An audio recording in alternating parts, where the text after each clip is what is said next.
So, ito yung bago naming tractor. Balit 2 months pa lang to na dumating.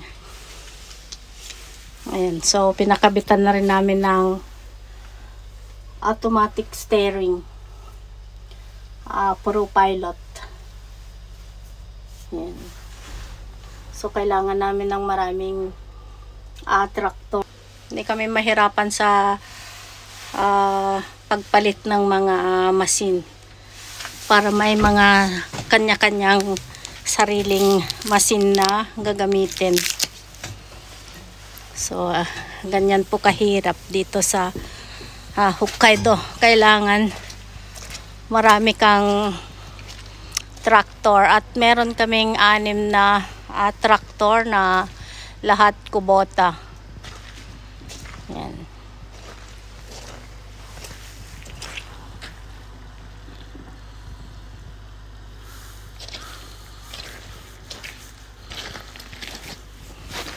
Lahat ng ito guys, adrenal drive ko to lahat.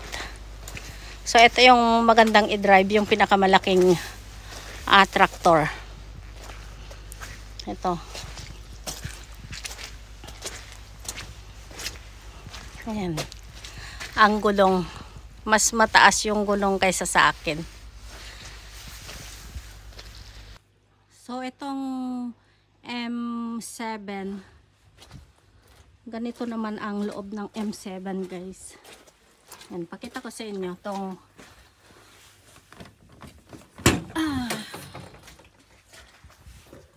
loob ng M7. Wah, ang hirap pong umakyat. Ayan. So, bale ito yung loob ng M7. So, meron na siyang CD dyan with computerized na. Tapos, trim ball. Automatic steering.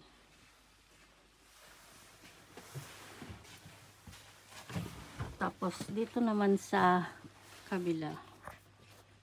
Tapos ito naman yung M135. So ganito yung loob. Ayan.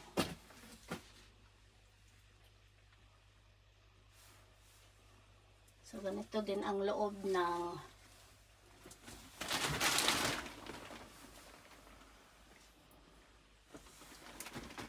M35.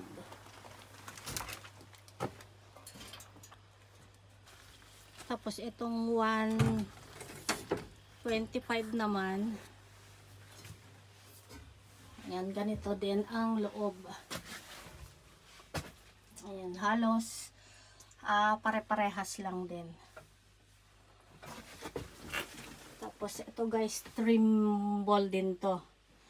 Sa automatic steering, automatic pro pilot. Ayan. So itong tatlong traktor namin pro pilot na siya. Pinalagyan namin ng trim ball. Tapos ito yung bago naming traktor. So 2 buwan pa lang ito na dumating. Ayan, M110. So ito yung bago guys. Ayan, pinakibitan na rin namin ng trim ball. Ayan. So ganito din yung loob.